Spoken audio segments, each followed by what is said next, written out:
A veces quisiera salirme de aquí. You don't have to understand their language ¿Por qué le pasó a él esto? to see and feel their pain. Agony over what happened to their loved one at this intersection, and anger over what didn't. It was clear that the guy was just making a turn. The light was green. Cindy Rachel saw it all, how Martin Ramirez had the right-of-way and how the other driver, who was speeding, she says, Clearly misses the fact that there is a red light. And then what? They smacked each other. All right in front of you. Yes.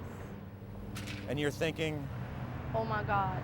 the husband and father of 3, airlifted from the scene, later died. No sé cómo explicar. I don't know how to explain it. I Pero me just siento feel muy so sola. lonely. Loneliness over what wasn't just an accident. That should have been a homicide case. But it never became one, says Warren DeProm, Assistant District Attorney for Harris County. What happened here? Somebody dropped the ball. drop the ball because there wasn't a complete and thorough investigation when the accident happened here. Drop the ball because according to this report from the Harris County District Attorney's Office, there were no measurements taken at the time, no photos, no notation of skid marks. Since there was no scene investigation, there is insufficient evidence to prove that the defendant was negligent. So no charges were filed. Is that acceptable?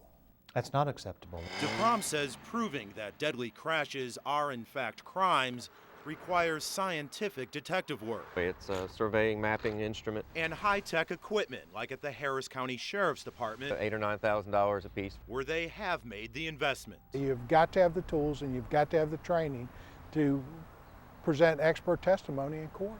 Otherwise, reckless drivers can walk free, and insiders say that's happening with Houston Police Department cases. It's just terrible. This is Sam, a recent HPD accident investigator. If we ask for equipment, they say, well, you didn't have it last year, why do you need it this year? And so Sam says officers are forced to dip into their own pockets to buy cameras, measuring wheels, even laptop computers that work, because the city issued gear often doesn't. We're, as a city, just not in position right now to buy everything that we need. That coming from HPD Chief Harold Hurd, who took the job in March. You don't see a problem in assigning someone to do a job and not giving them the basic tools to do that job? Well, I don't know if we're not giving them the basic tools to get the job. But HPD investigators tell us that at one point, the department wouldn't even buy spray paint to mark up a scene. Spray paint that costs just a few bucks a can. And that's not all. Some officers are spending thousands of dollars of their own money to get their own training. Is this an exception or is this the norm? It's been the norm for several years. And frustrated cops have put it in writing, like this blistering letter to the police chief and others in which an officer wrote, "I'm appalled that our department is not willing to equip or train officers in the traffic division.